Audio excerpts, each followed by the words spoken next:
Okay, we'll get started.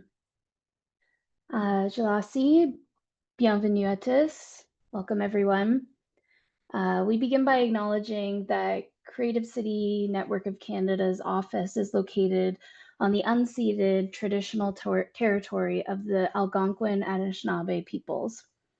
We recognize the enduring presence and stewardship of Indigenous peoples and the privilege of being able to live, create, and collaborate on these lands, now known as Canada. Our work connects communities across this land, and we honor the rich tapestry of Indigenous nations from coast to coast to coast. Indigenous artists, cultural workers, and knowledge keepers continue to shape and strengthen the creative sector, and we are committed to redressing past and ongoing injustices and to working in ways that build truth, reconciliation, and meaningful partnerships with Indigenous communities across this land.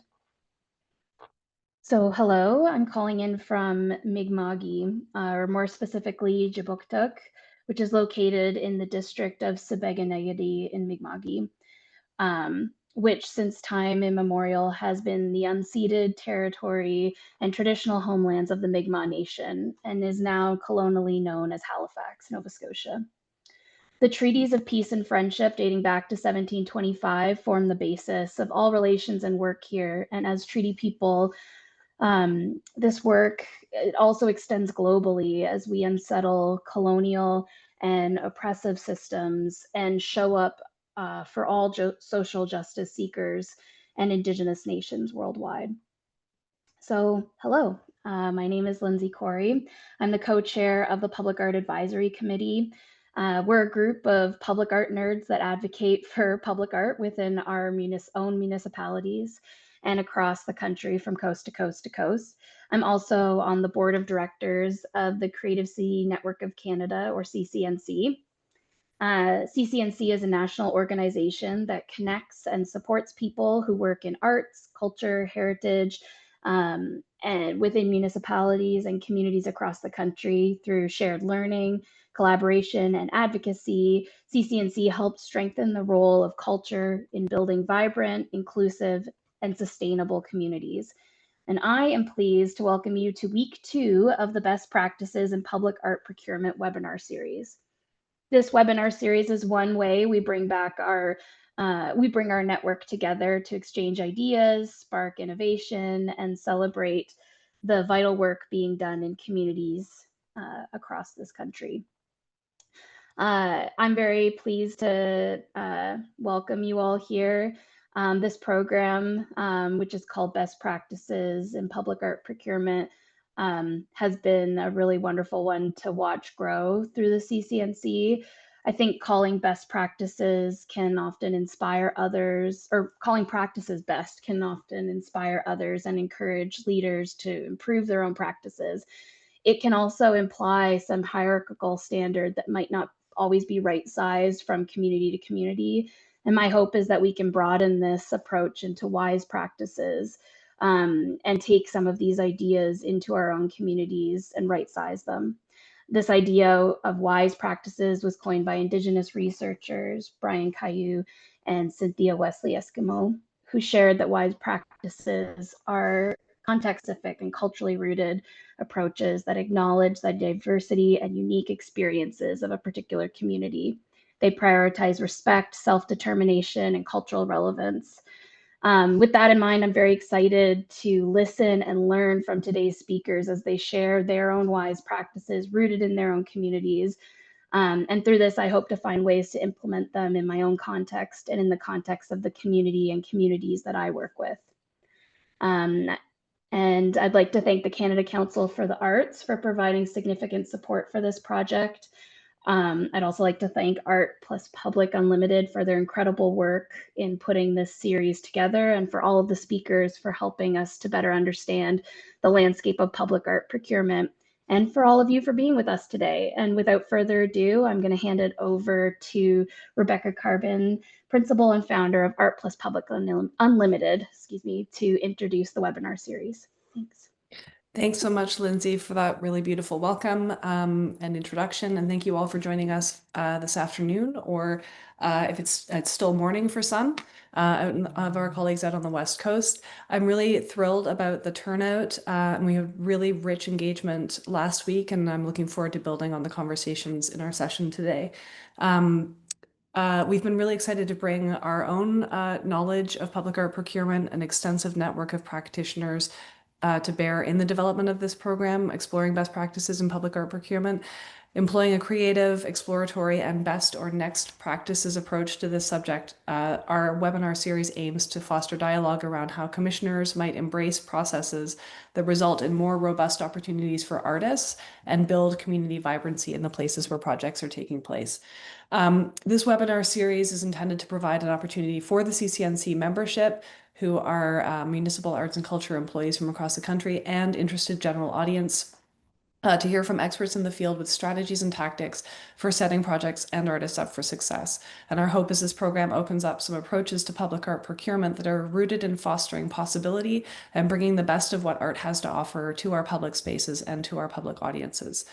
Today is the second of 3 sessions, with next week being our final session. This triptych is a new series that we've had the pleasure of working with a number of people in developing. The Creative City Network of Canada staff, selected subject matter experts, and of course the illustrious members of the CCNC's Public Art Advisory Committee, chaired by Lindsay, who you just heard from, as well as a specially convened steering committee of practitioners from across the country.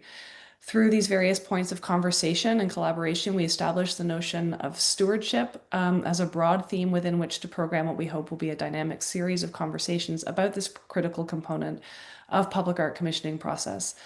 The following sessions are explorations of different aspects of this theme, each presenting a particular focus on the idea of stewardship and care with artists and fostering processes that can be compatible with the ways that artists work and what artists have to offer as a central thread throughout.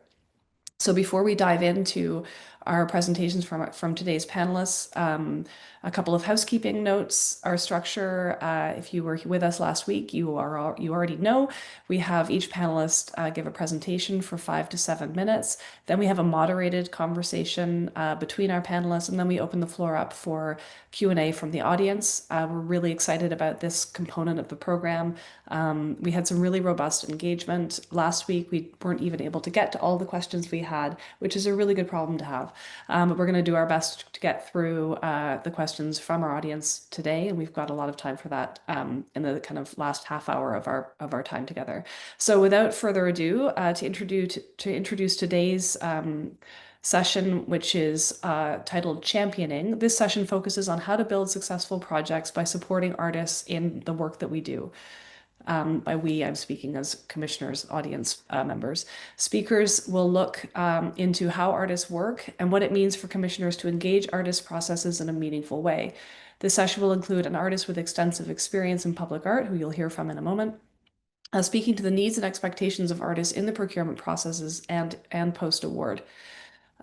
We are also including a commissioner who can speak to the idea that art needs an ally and the role of internal champion when commissioning art in a non-art corporation. And many of you in the audience are familiar with that situation. And then we will, throughout this conversation, be looking at lessons learned from different projects across the experience of people on the panel. Our first speaker is artist Germaine Koh. Germaine, please join me on screen. Germaine Koh is an artist and organizer whose work ranges widely across media. She adapts familiar objects, everyday actions, and common spaces to create situations that look at the significance of communal experiences and the connections between people, technology, and natural systems. Ko's ongoing projects include the Slow Fashion Season events encouraging sustainability in textiles and clothing, the Homemade Home initiative to build and advocate for alternative forms of housing, the League project focused on play as a form of creative practice, and the Hemlock Micro Studio land-based artist residency. Koh received a Governor General's Award in Visual and Media Arts in 2023 and was a 2023 to 24 Shadbolt Fellow in the Humanities at Simon Fraser University. She served as the City of Vancouver's first engineering artist in residence in 2018 to 2020, and since 2024 is assistant professor in visual arts at UBC. And it is a great pleasure to have Germaine start speaking about the way artists work. Over to you, Germaine. Great. Thank you so much.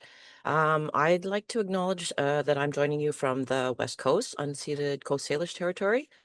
Specifically, I'm joining you from the site for one of the projects that I'm going to be discussing. Maybe I'll have the next slide, please. So we decided for this introductory section, 5 to 7 minutes, it would be most useful for me to introduce a few of my projects that involve different modes of commissioning and championing, just to get a set of references out there for discussion.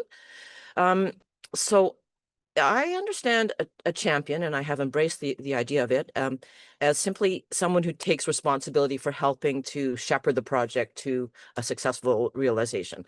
So that can be someone with official responsibility, such as a contracted public art consultant, an officer within the commissioning organization. But also importantly, I'd like to point out that it can also be informally someone that is internal to the system who essentially self-appoints themselves by taking an interest in the project and its success. Let's have the next slide, please. So to my mind, the value of a champion in public art is in advocating for the artist while bringing an understanding of the inner workings of the commissioning organization. So the way I describe it is that they often perform a kind of translation because they know the local system and its conditions.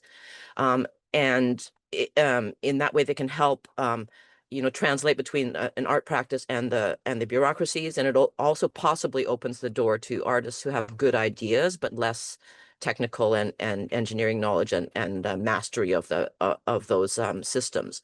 So champions have this intangible internal knowledge of a system that can help keep a public art project on track when challenges inevitably arise. They might be able to help solve problems creatively or simply to make connections within the organization or to the larger processes that most artists don't realistically have access to, or not all artists do. Let's have the next slide. And that's because there are innumerable ways in which a public art project can lag or go off track. And of course, the confounding nature of bureaucracies is such that it's always easier for people to say no or to slow walk things than to say yes, or than to find the person who can say yes. So really one value of an internal champion of public art is that they can figure out how to overcome the entropy in order to find a way to yes, the path towards yes. So a good example is Seesaw Seat, which was my very first public art commission, for which I was contracted in 2009, and for which it took fully 9 years to get installed because of the hoops that I was forced to jump through. So let's have the next slide, please. So it was actually the simplest of propositions that everyone always agreed at every point in the process agreed was a really charming idea, which was simply the idea to design a bus shelter bench as a teeter-totter, creating moments of social exchange and so on. However, the path of least resistance for the city of Vancouver in this case was to follow the principles of risk aversion by making me test multiple revisions of the prototype that I made, to including adding the clunky hydraulics that would have slowed down movement. At every point, though, still conceding that it was actually really great as a simple idea, as a simple teeter-totter. And so we were only really finally able to realize it when we finally connected with someone at Park Board who proposed that we could reframe this project within the guidelines of playground equipment, which accepts a certain amount of risk. So it did require a few compromises and flexibility on my side, including installing it on let's have the next slide. Including installing it on a rubber surface, but at the same time, it preserved the simplicity of the concept, and I was prepared to walk away if it wasn't. And here's a picture of all the park board commissioners celebrating on this seesaw bench.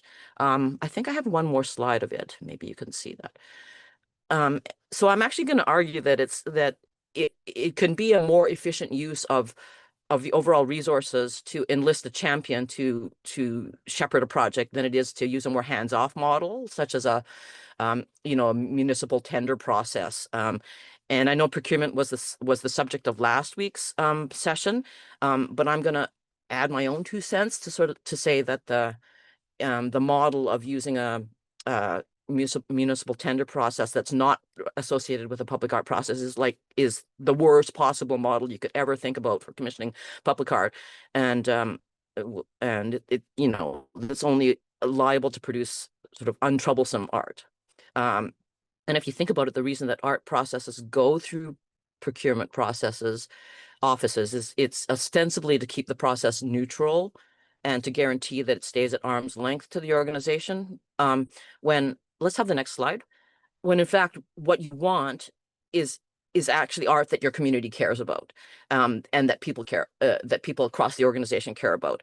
And so the administrative structures that sometimes keep the art separate from the rest of the project also do really affect its connection to the project, and its ability to be really fully integrated in the project. So that I will say that the supposed neutrality of municipal procurement processes is incompatible with daring public art. So I suppose that also assumes that we want daring public art. Speaking for myself, I come down on the side of a little bit of risk being a good thing, or a lot of risk. So furthermore, the isolation of public art from the larger project, it also thwarts the idea of public art that is really fully integrated into its setting. So I'll have the next slide. These are pictures of my work within the Topaz Skate Park in Victoria, BC. So I can think of so many ways in which it would be more efficient, both in aesthetic and kind of mathematical terms, in which we talk about elegance. It would be more elegant for public art process to be better integrated, even in the simplest ways, to the overall project, like sharing foundations, having foundations for the public art designed at the same time as the rest of the project, so that you could have a really efficient and elegant connection between the work and its overall site. I mean, the skate park is a extreme example of that, but the fact that I was integrated into the design team for this project made that possible and really necessary, right? So, and it avoids the kind of duplication of having an artist have to go out and find a separate structural engineer to develop foundations and so on. So it's the having an internal champion that can help with those kinds of connections. It's a simple thing that it only requires someone with knowledge and initiative, but it actually would make a huge difference to an artist. Let's have the next slide. So as an example, my and Gordon Hicks' Errant Rain Cloud at the Miniru Center for Active Living exemplifies a lot of the processes that are discussed in this webinar series. So this process included selecting the artists first, followed by a concept stage that allowed us to negotiate a piece that is really well integrated into the building, like literally into the building systems. And I happen to think that this is a good model. I'll happy to talk about it a little bit more in the questions. But I will point out that you should be really clear about the parameters of this kind of concept stage. In our case, our project got a little bit lost between the cracks when for a little while we didn't have a strong champion as changes were being made to the building that made our integration much more costly. Let's have another slide. So as artists, we ended up unexpectedly getting really deep into negotiating public health permits and getting a crash course in aquatic center operation. And in the end, we made a negative profit. But I want to say that I would actually still rather work in this way, fully integrated into the project, because it has an opportunity of putting living art really into the rhythms of the building. Let's have the next slide. This will be the last project I talk about. So I want to argue that one of the most elegant ways to realize public art is to have a champion who's willing to advocate for the risky and unknown aspects of art practice, while knowing how to get things done within a city or another commissioning body. And so having that person as a kind of buffer and translator between art practices and the bureaucratic processes that are let's admit it, foreign to many of the artists. It opens the door to voices that would otherwise be excluded from public art practices, and that these may be voices that the community actually wants to hear, but who don't speak the language of engineering and permits, right? So a good example is our first pilot units for a project called Fleet Mobile Artist Studios, which were conceived as a fleet of small but visible and beautifully designed mobile artist studios that are responding to the continuing loss of artist production space here in Vancouver and on the West Coast. So we constructed 2 pilot units designed in consultation with the local First Nations in order to refer to the mobile construction of Coast Salish longhouses.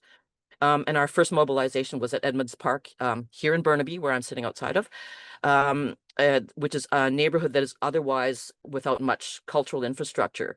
Let's have another slide.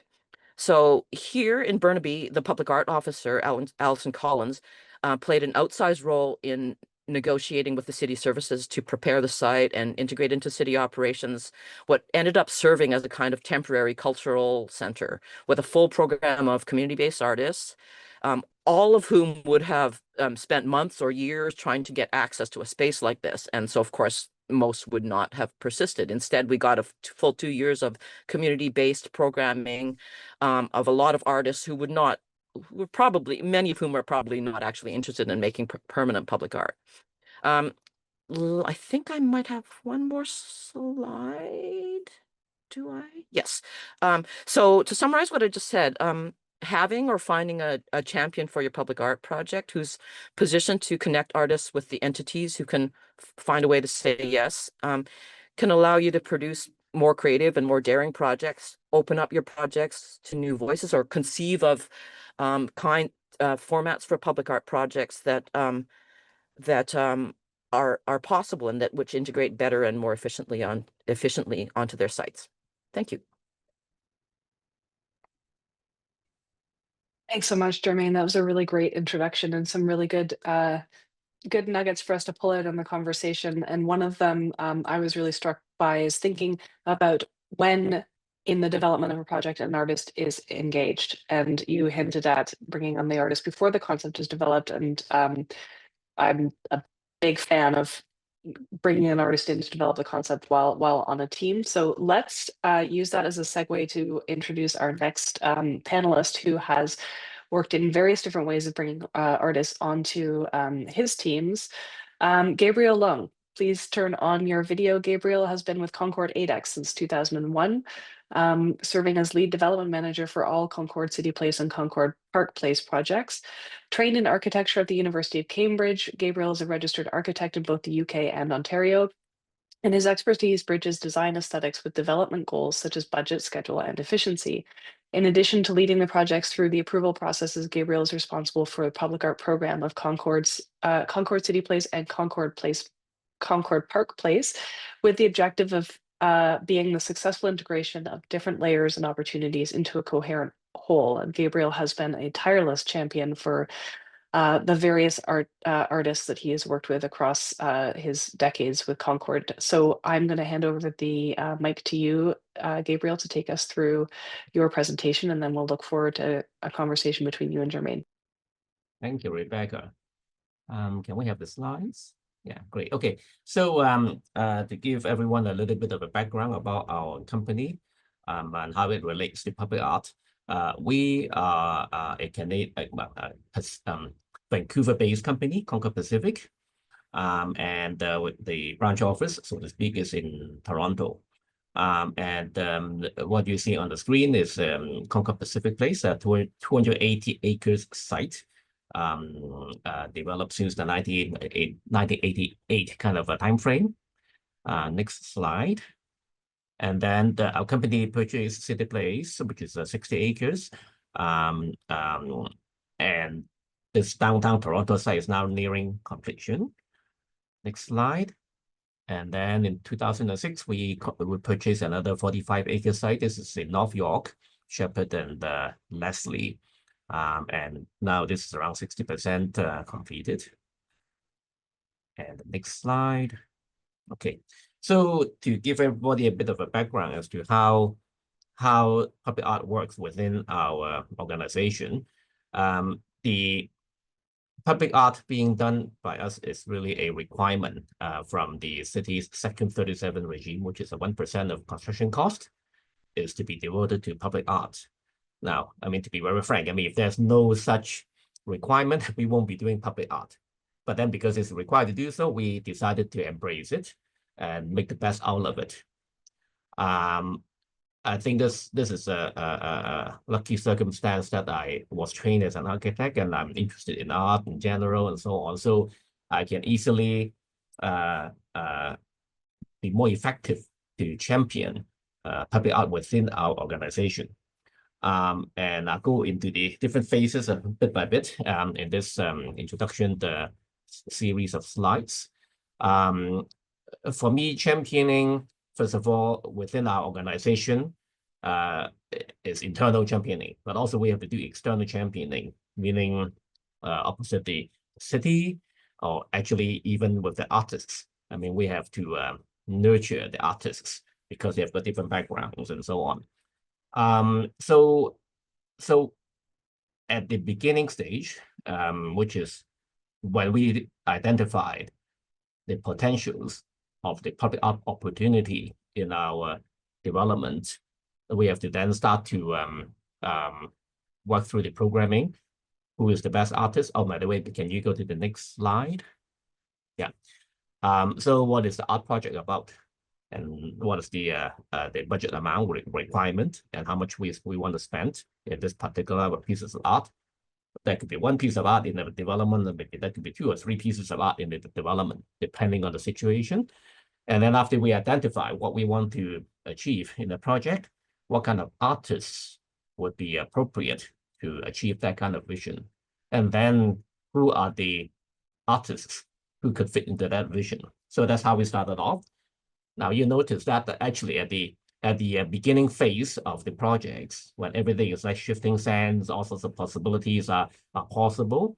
The amount of input from my colleagues from other departments and senior management and so on could be quite impactful because things are not tied down yet.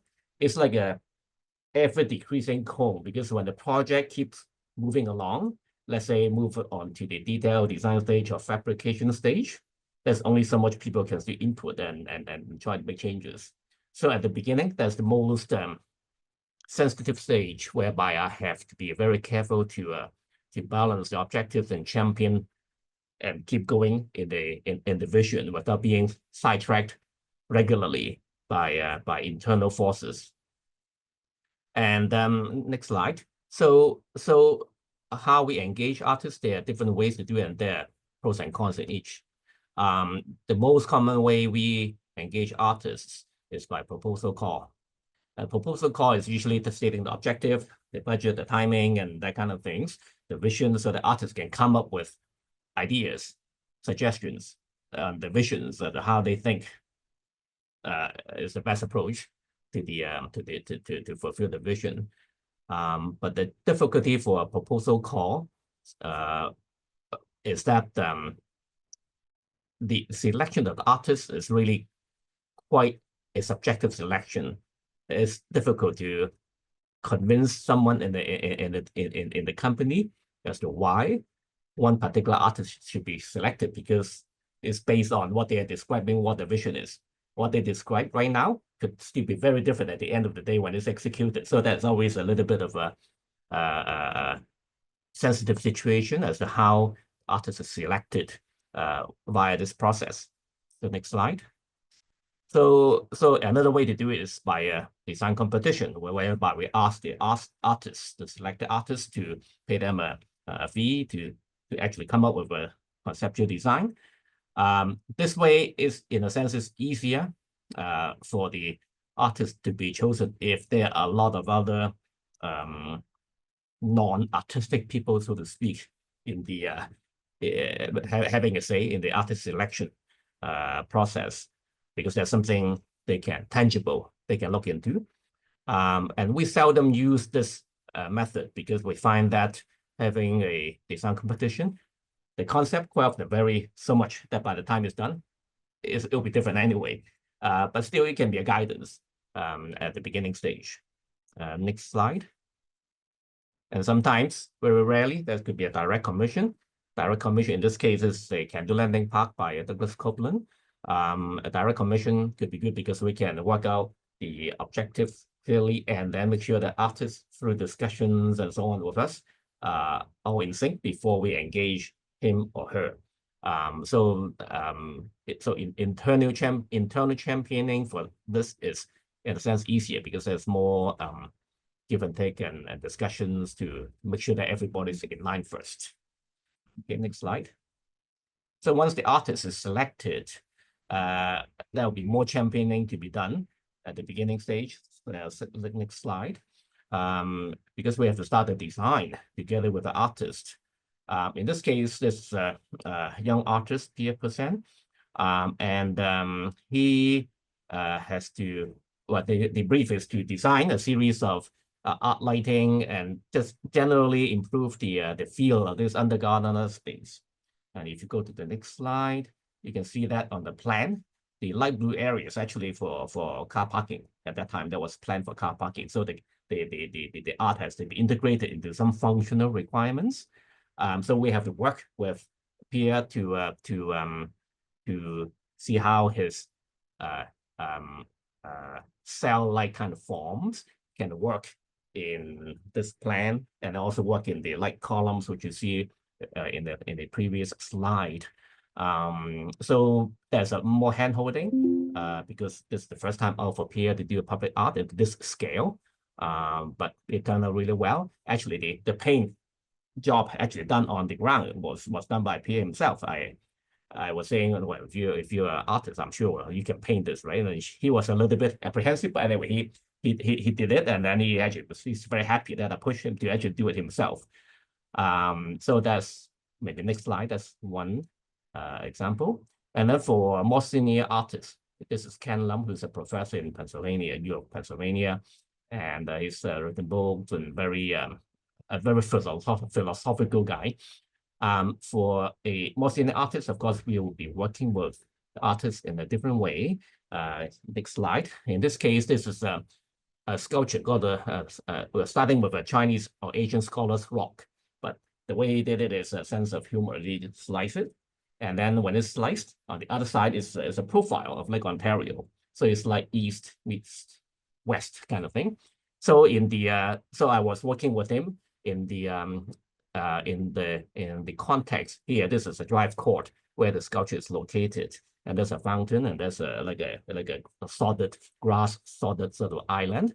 So my suggestion is to maybe, if there's a chamfer facade from of the sculpture, which is also chamfer the water feature, which also aligns with the straight edge of the island. So the whole thing is all related well. And of course, I mean, Ken is very happy that everything is considered to work well instead of fighting with this sculpture. So next slide. And also, when the sculpture was being fabricated in some way in the Boondock area in upstate New York, I flew down there to visited it and check it out, and he's happy that I spent my time flying there to check his sculpture with him. Next slide. So this is the Scholar's Rock side of the sculpture when it's finished. Next slide. And then when we come to the fabrication and the installation stage, there are two ways it was done. One is the artist is actually doing their own fabrication. Next slide. In this case, this is Francisco Gacitua from Chile. He's a really well-known sculptor in Chile, and he's got his own workshop and studio. So he's forging his own steel structure and so on. In this case, when the artist knows exactly what he's doing, there's no need for us to handhold anymore, because he can do obviously a much better job than we can ever suggest him to do. So this is a very easy kind of process when we select a artist who knows exactly what he's doing. Next one. And then the second way of doing fabrication is when we engage specialty fabrication companies to fabricate the artwork for the artists. In this case, the artists quite often will feel a little bit distant because they do not have a hands-on approach to guide the production methodology and so on.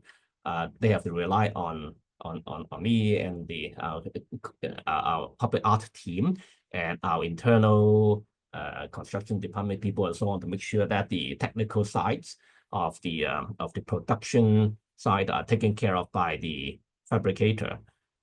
So in a case like this, I keep sort of always keep the artists in touch during the various milestone stages, and so that will never feel being left out in the process.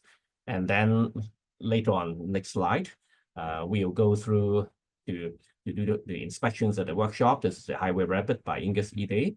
And the next slide, there's another example of inspection. This is Dana Slybrun in for the Selfie Susan sculpture.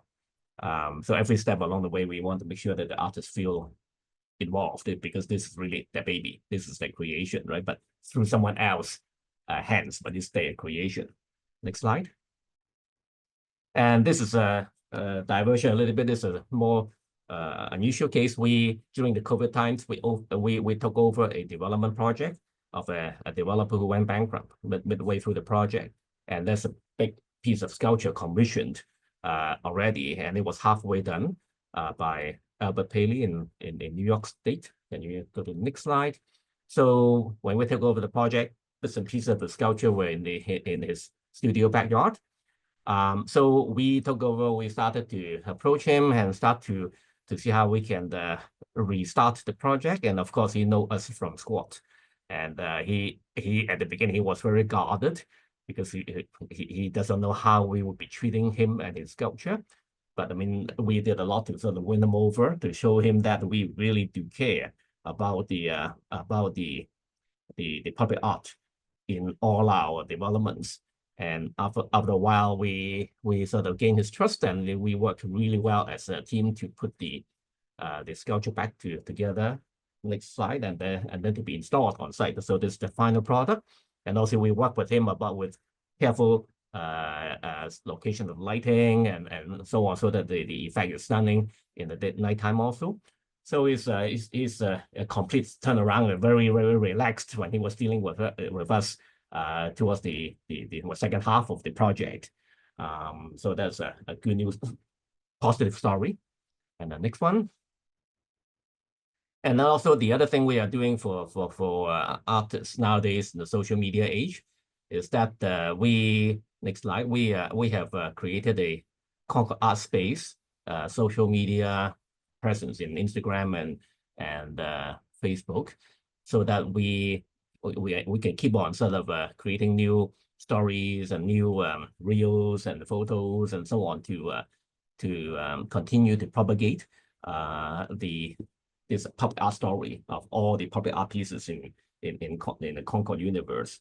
And we work with our artists and maybe get them to share and so on. So it's good to keep on having this relationship and perpetuate the art pieces with the artists. Next slide. And of course, at the end of every project, we organize an unveiling ceremony. The artist will be invited. In this case, it's Albert Paley, and you can see the red sculpture in the background, despite the reflections in the glass. So we invite the artist, the local councillor, the chief planner, and city staff, and so on, to celebrate the completion of the art. So anyway, so that is how we bring the artist through the entire cycle of development, from concept to the very end. Thank you. Thanks so much, Gabriel. Thanks for taking us through the different sort of procurement pieces, and then also the full, as you said, full life cycle of the artwork. I'm going to get you and Germaine to turn your videos on now, so we can have a conversation between you. And one of the things I wanted to pick up on, you mentioned, you showed You talked about a couple of different processes for bringing artists on board, and one project you showed was the Douglas Copeland project, which I know was kind of something that was very much developed in collaboration with a larger team, with Douglas Copeland already engaged, and makes me think as well of Germaine Koh mentioning projects being developed with an artist already engaged and sort of invested in and working with them to do that.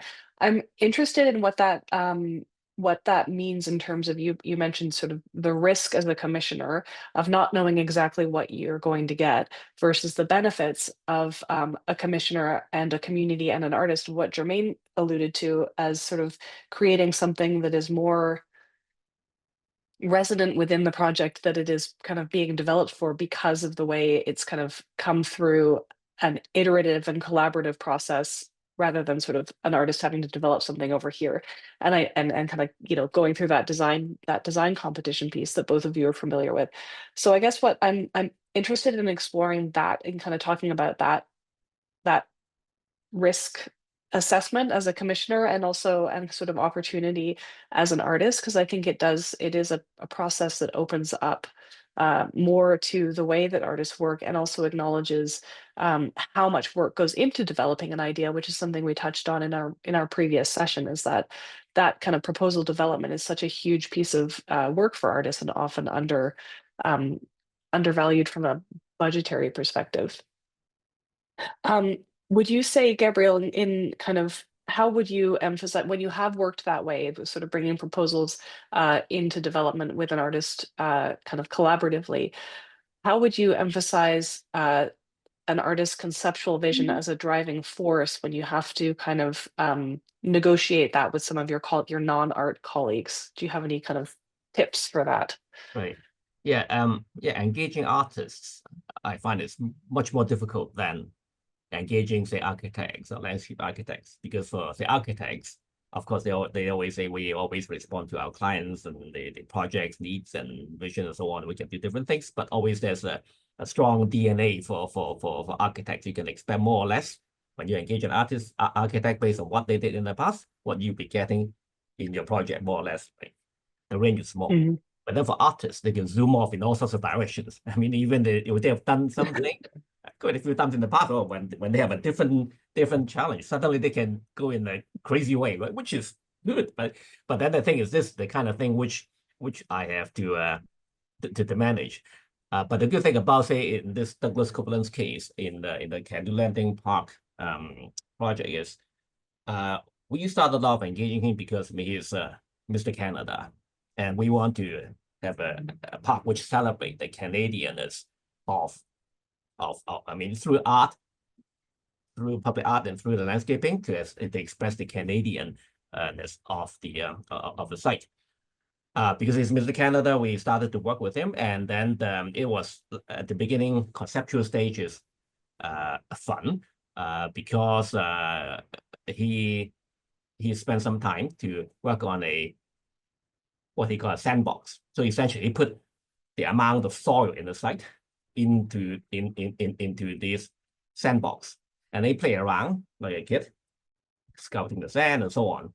So as a result, you can see that he has scouted this mount up, which recalls like the bluff of Toronto of the past, and then the depressed area, the soil comes to the mount area. So as a result, we can save, say, 300 truckloads of soil. We don't have to cut any soil away, and it would create something meaningful also, because this bluff recalls the past of Toronto. And then, of course, along the way, he has created all sorts of ideas from the East Coast to the West Coast to put into this park. So that was and everybody in our organization at that time who took part in that series of brainstorming meetings, they all came away very excited about this. So in this case, it worked out really well. But of course, it doesn't guarantee that when we do this kind of approach, the artist may have zoomed off to some other direction, which might be more difficult to manage. But so far, I mean, we have been doing fine. Germaine, you're an artist who zooms off in different directions unexpectedly. I do. And very wonderfully. Do you want to respond to this in kind of Sure. as an opportunity? I would love to respond to this, actually. Because a process of engaging an artist ahead of the concept, or engaging them in order to put the time into developing an interesting concept, opens up the possibilities for wonderful concepts that you would never, that an artist might not give themselves the luxury of even thinking of if they were in a process where they need to come up with a specific concept to be pitched to a panel, right? The only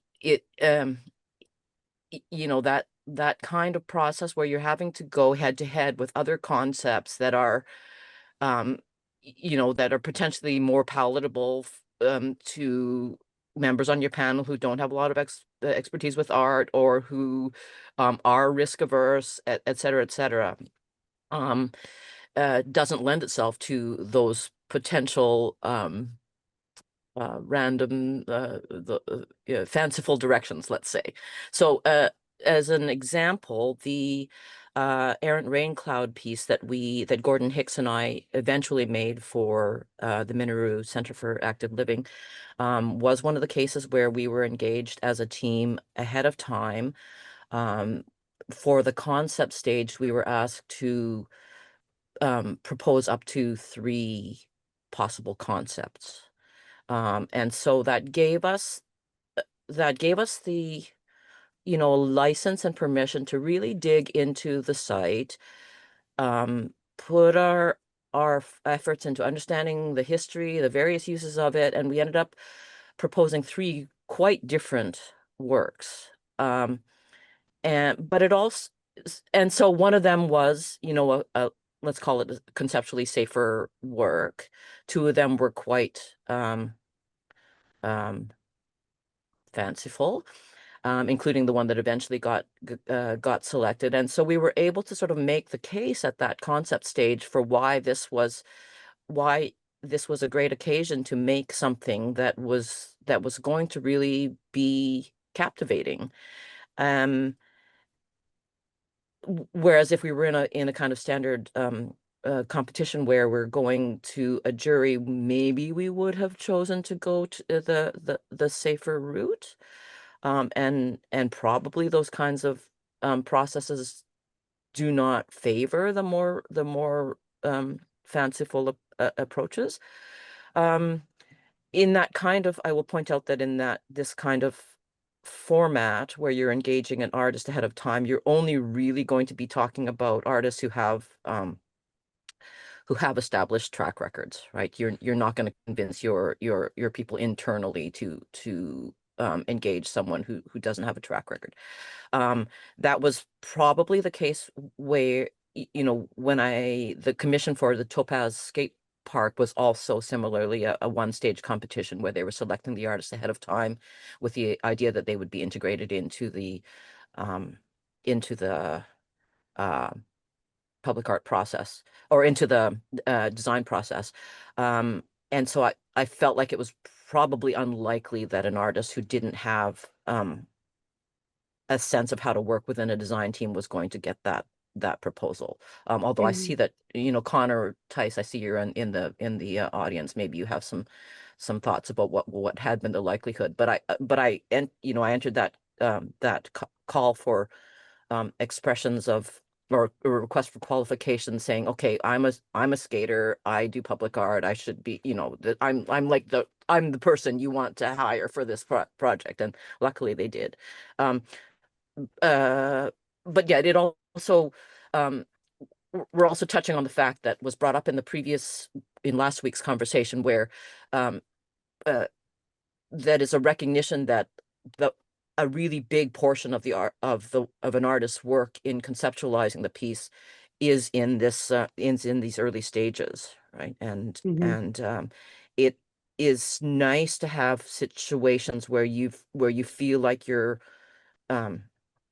that's the value of that kind of work, and the amount of work that it takes to fully research a site and produce an idea that is elegantly integrated into the project, that all of that work happens at the outset, right? I think what you in your presentation you pointed out this sort of you really highlighted that one of the tensions that we're exploring across this series um, is the rigidity of public procurement processes and the very legitimate responsibilities around spending public funds and accountability and all that. That fitting into sort of a fairly sometimes rigid process with the way that uh, artists can actually think about things completely differently, as both of you have just alluded to, that, you know, if you bring in an artist to actually even think about, as you said, Gabriel, moving the sand around in the park or what the possibilities might be on a site, you can get something completely unexpected. So trying to navigate between there. And I think where we're sort of looking at is this space where um, you know, where our audience and other people practicing in the field are able to act as champions throughout whatever the procurement process is to help open up that kind of crack open that process a little bit so that there is more room for artists to actually develop those concepts in a way that isn't in this kind of like black box experience over here that's like, here are the rules that are given to you by on a piece of paper through this very rigid RFP process. And both of you have talked about different sort of possibilities for that. And I think the really crucial role of there being, as you said, a champion is somebody who takes responsibility for how things are going to turn out, and that kind of that important role there. I'm going to open it up to the audience Q&A. I think there's a lot of if we can turn that on, there's going to be a lot of questions for both of you in there. But I would say one of the things you both have mentioned sort of risk and the risk of managing. One of those risks is just sort of managing your colleagues' expectations, Gabriel, or if we can think about a number of our audience's colleagues' expectations, the non-art colleagues kind of worried about an anticipated response or an anticipated, you know, safety concern or something. What would you say? Uh, do you have sort of like specific strategies on when, if a bold concept comes out of something and is clashing with these other with kind of, or is causing concern, how do you advocate for a concept that is bold or that is like potentially Germaine's more bold concept than the, you know, the safer one of the three? How do you kind of advocate for that concept while also managing and integrating feedback from your colleagues that are potentially worried?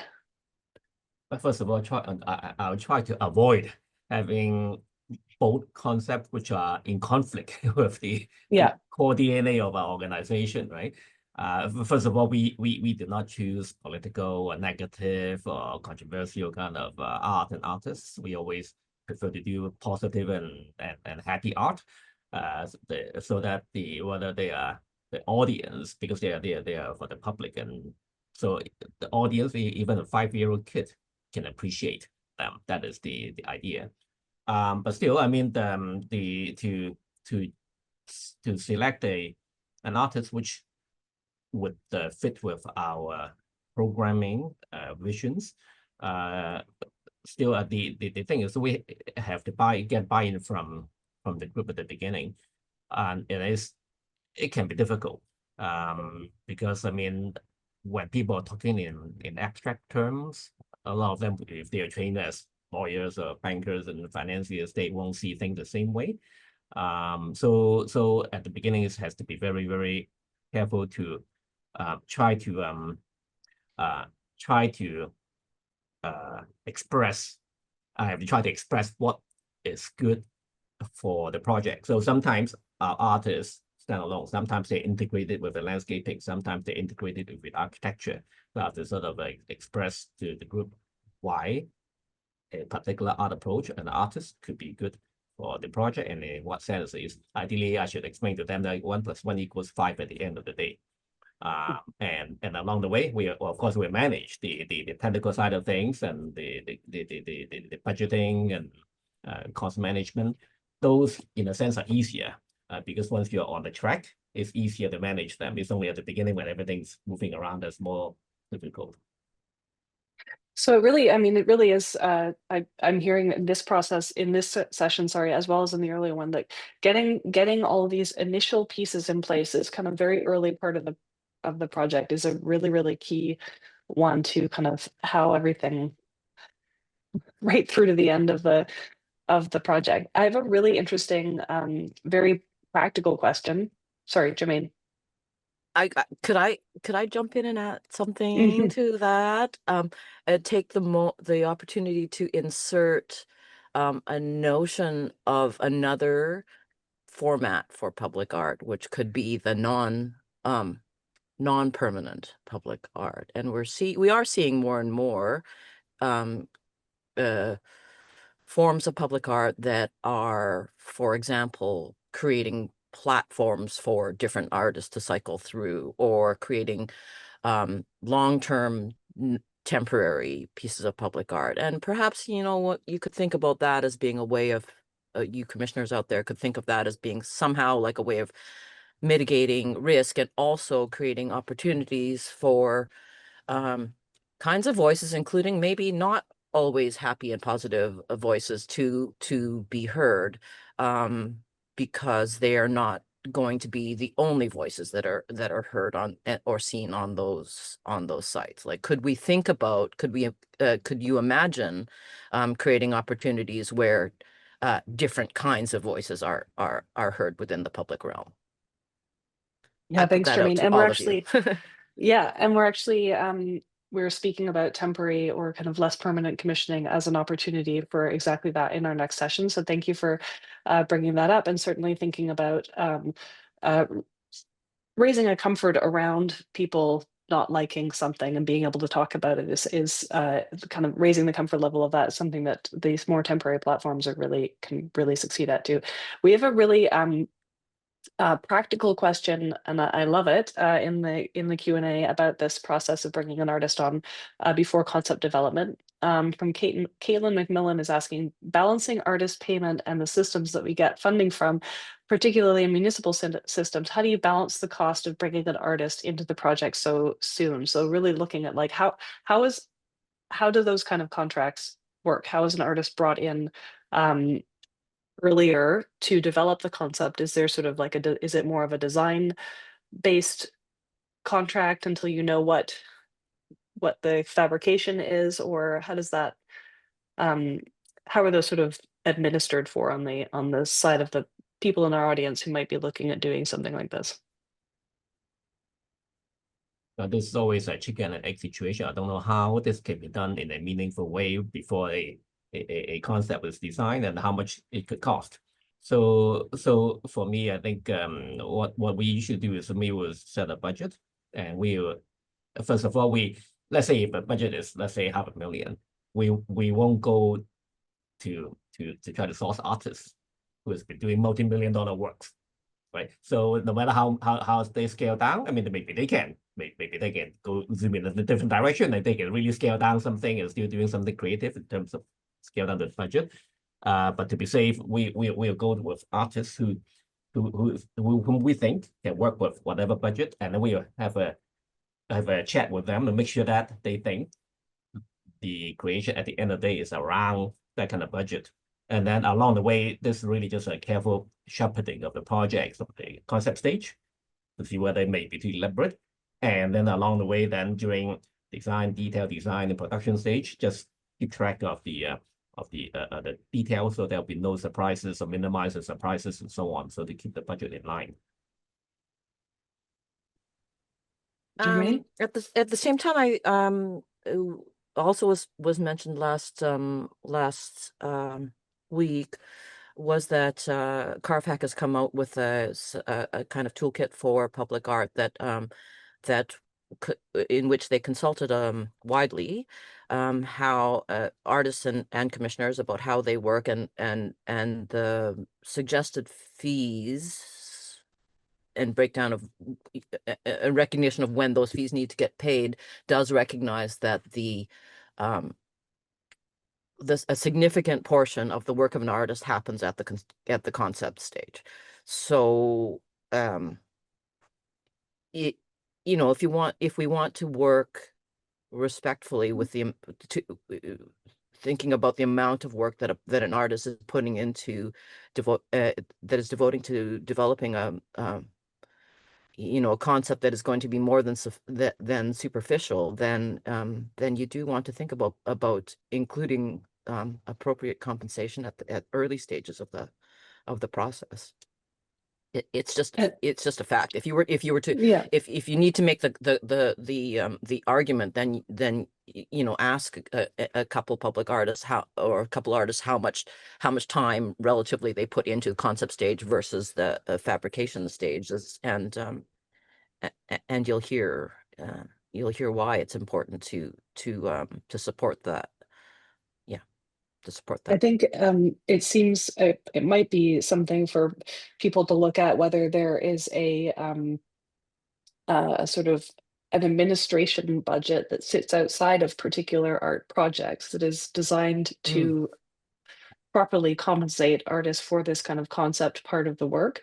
Because one of the challenges, of course, is if you have to pull the kind of design concept honorariums out of the public art production budget, you're eating into the budget that ultimately the artist is getting to work with, which often is kind of a slim budget anyway. So there is, I think, a case to be made for that part being developed separately as an administration sort of side of things, so that artists can be better compensated for that significant part of the work.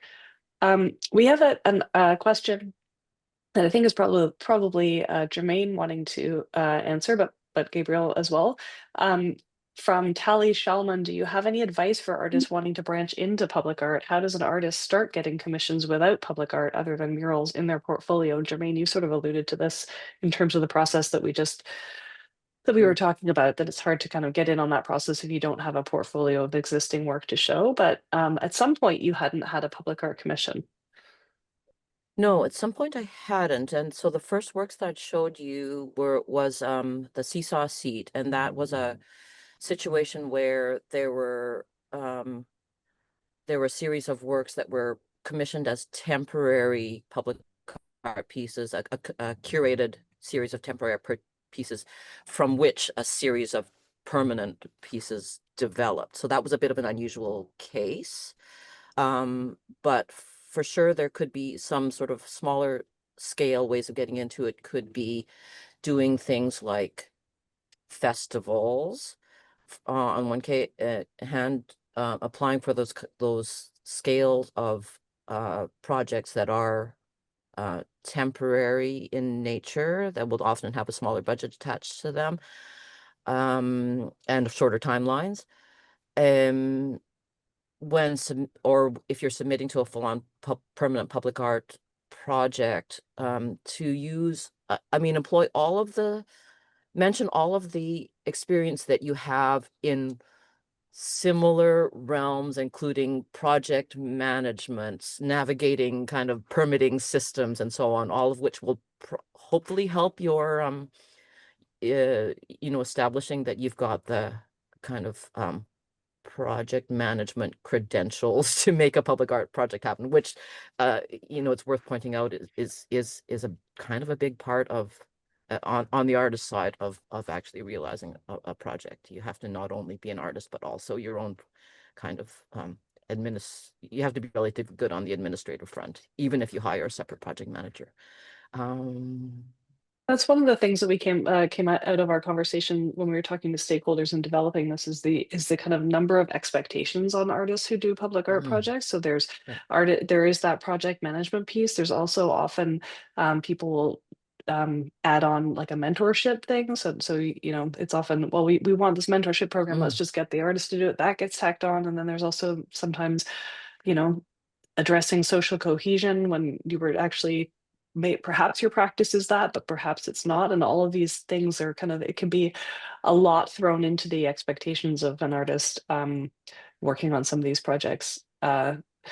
We have a question that I think that would be really good for Gabriel. Comes from Angela Yeats. How do you convince you're not a reluctant developer, but you did mention at the beginning that Concord wouldn't have been doing this if it wasn't for the Section 37 requirement. How do you convince a reluctant developer or city to include public art? The developer wants to build the build to be successful. A long-term success needs to be loved, and love is an emotion. Art elicits an emotion. Do you have thoughts on how you kind of convince other developer colleagues to take on public art as part of their portfolio. Yeah, this is going to be tricky because um,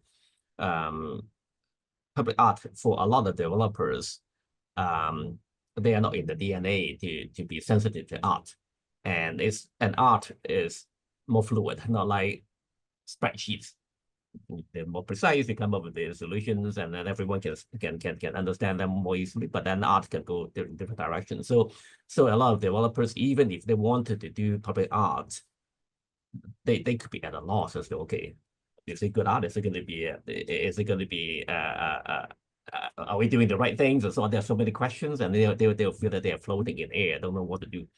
But still, I mean, the public art, I mean, I think nowadays more developers realize the value of public art, because it enhances the projects in different, although they're smaller in scale, they still enhance the project quite a bit. Better urbanism, maybe better branding for the company. So I think that there'll be more companies who could be interested to work on the public art programs. But then if artists go and approach certain companies to try to initiate interest, I must say it'll be quite challenging. I think one has to cut from the top down instead of bottom up. Mm-hmm.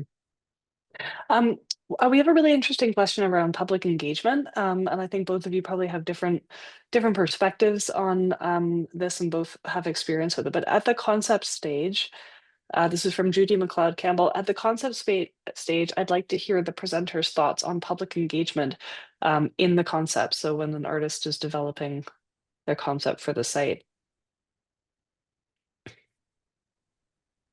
There is okay, so I've encountered that in okay, I want to say I have 3 different models to talk about. One is that the standard kind of 2-stage or maybe even just 1-stage public art process, there will usually be someone on, at least in the municipal side, there will usually be someone on the panel that is somehow representing the community, or they're there to kind of represent the community. And so that may be the only point at which there is a community representative that is in the decision-making capacity. So I guess a lot of, and having heard the kinds of questions that are put to me as an artist, talking to those panels, I do know that those folks are, are aware that they're being charged with the responsibility of speaking for the community. I have also seen when applying to the rare times that I have applied to through a public art, like a procurement office, have then seen, which are so demanding and just horrible. I have seen, despite having read through all of the guidelines, no mention that they were going to then take the proposal and put it out for public voting, essentially. And so I would have written that differently had I known that they were going to, that I was speaking, that this was my chance to speak to the public. And I'm not sure. I think if you're going to use that kind of public art of public engagement process, you need to think through what are the kinds of questions you're going to ask the public, because it doesn't necessarily lend itself to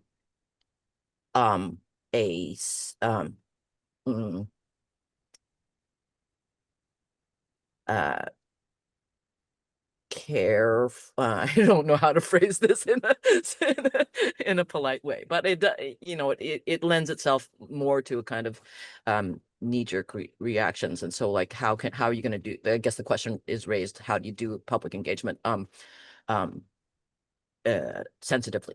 A third model that I've just personally made up is that when I'm working on a project, I just go to the site and I talk to people. And so when I was doing a public art piece for the city of Laval recently, I went and hung out on the existing skate parks in Laval and talked to the folks there. And when I was developing an idea that eventually involved engaging or using used materials from there actually, we may have a slide of that. The idea that I eventually came up with was to make use of existing or recuperated street signs and materials recuperated from the street. And so I went out and or the person who was championing the project internally at the city of Laval put me in contact with the street the public works folks. So I went and I developed a great relationship with the public works folks, and then they happily pulled used street signs off the streets to add to the project. And so it was a kind of informal public engagement that was me going out and talking about the ideas to both users of the site and the people who would eventually sort of help make it. And so, to me, that felt really meaningful to me, not only in addition to helping to shape the project. Thanks, Germaine. And Gabriel, you mentioned that Concord 8X has a quite significant sort of social media continual promotion of projects. I know you also have a series of films about the works that you've done.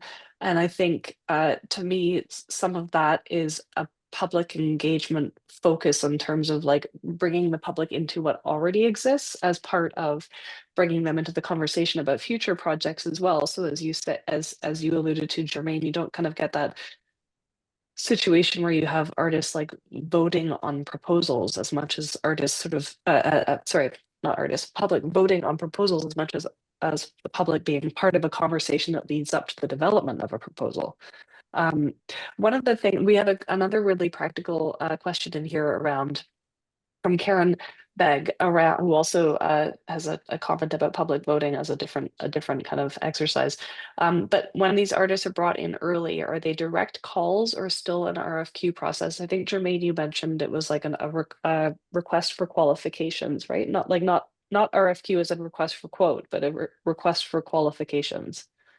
So you were basically providing like, here's what I've done before, here's what my approach would be. I've experienced a few different models. The Topaz Skate Park was a request for qualifications, and then they interviewed and selected an artist from that call. So one stage process. I've also had a kind of direct shortlist created, and then interviews, and then selecting an artist. The Rain Cloud piece was again a request for qualifications, interviews, and then selecting an artist, which should already, a combination of looking at qualifications from previous works plus an interview should get you a pretty good sense of how an artist works. Have I experienced other models? I think Gabriel, you've used that's one that you use quite a bit in terms of like you'll have a consultant that you're working with pull together a short list of artists for consideration, and then you go to those artists and ask for proposals, or you've also done open calls, but it's for qualifications and sort of expressions of interest rather than essentially than yes. the design competition. Exactly. And also we ask them to express their vision, what they think they will be trying to do for this site or this opportunity. So at least we try to understand where the head is, and then we meet with them, have a further discussion. And during that meeting, already it's like a bit like a brainstorming session, so we can understand each other a bit better and look at each other's understand each other's outlook and so on. So that we find that to be very, very, very useful. Mm-hmm. Yeah, that's great. We have one last, it's kind of more a comment, but it's a really nice note to end on. This conversation was fantastic.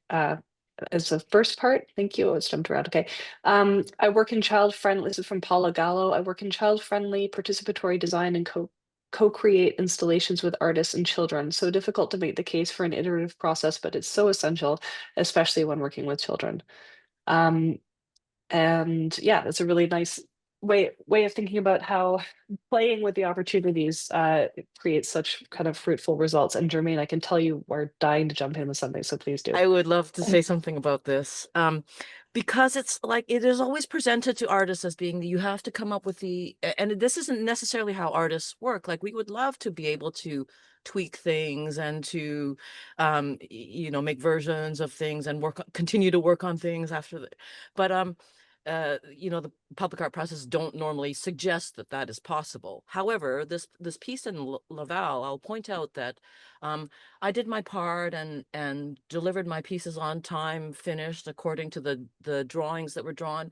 But then it turns out that the contractors had actually placed my templates in a completely different locations than what was drawn on the drawings. And so we had to do a lot of adjustments on site anyway. And so I want to say that the fixity that is suggested, and Gabrielle, the fact that you're able to go back in and decide to angle the shape of the of a pool, is just evidence that these, the building construction processes are not necessarily always so fixed as one makes them out to be. So just to say that I think there's more wiggle room than one would think, but you have to be willing to sort of to poke at the system a little bit. I think that's a really we've got some really great just like still practical questions, and I love the practical nature of them because it's people taking we would love for people to be able to kind of pull something out of these sessions. One person is saying, and we're going to just wrap, this will be our last one, but in the first one stage selection process options you mentioned, can you comment on requirements for providing professional references to support your application? Is that something that you've seen across Germaine as the artist and Gabriel as the commissioner? Do you look for references as part of an artist submission that they've kind of worked well with others in the past? Yeah, to us, this is a good supplementary level of information. It won't usually, this would not be a decisive sort of factor, but it's nice to know how the artists work with other people in the team and so on. So we always ask for that also. But still, do you actually check them? Do you call them up? Yeah, sometimes do you call up the ref? Yeah. Okay. I always wondered about that. Still the key I've thing. been called. I know that Okay. the references are checked. Right. Okay. Yeah. Right. I mean, if you're starting out, of course, you're going to have to just use whatever you can, like someone who can speak to your operating as you're meeting deadlines, you're doing what you say you're going to do, et cetera, until you build up a body of projects that you can refer to. Thanks, Germaine. We have 3 more that I'm gonna just answer live so that because I know that we're already over time. Sue Heideck says, check out Canmore. We're moving mountains literally and figuratively. I don't know, but let's check out Canmore. But also ask the question, what is the percent practice in Canada of paying for proposals for any commission? I'm going to refer back to the work that CARFAC is doing that Germaine has mentioned in terms of developing concepts, but also there are different ways of figuring out the kind of percentage of an artist's fee across different projects. So that's probably a longer answer. Maybe we can get to that next session. And then Cecilia Barbosa says, who designates the public art champions in municipalities? I think that's a great question to answer on. Germaine mentioned a champion is someone who takes responsibility for, ensuring that projects are taken care of. And I would say that anybody with public art in their title that's in this audience is a de facto champion, and part of their role is making sure that they are kind of taking care of the artists that they're bringing in and helping them navigate the non-art colleagues in their municipalities, but also there are many others who do not necessarily have public art in their title, who are kind of allies in helping navigate those systems from the other side of the other departments, as well as, you know, political figures that are pro public art or other. There are stakeholders and sort of champions to be found across all of the different areas that public art touches. They just need to be reminded that they do care, and that their role is really important in making and kind of creating success for these projects. So I'm going to wrap up. I want to thank Germaine and Gabriel so much for another really fantastic conversation. Thank you to all of our advisors along the way, to the CCNC staff, Kathleen, Tara Lynn, Nabiha, and Sabrina. Thanks to Emily Chernovsky on our Art Plus Public team. And moreover, thank you to our whole audience for attending and sharing your time with us today. This was the second of our 3 sessions. Our next and final session is next Thursday at 2 p.m. Eastern Standard. And this time our session will focus on cultural specificity. Panelists next week are Ryan Rice, Logan McDonald, and Tamara Raybridge. So I'm very much looking forward to sharing next week's afternoon with you. Thank you all for a brilliant conversation, really engaging questions, and see you next time. Take care.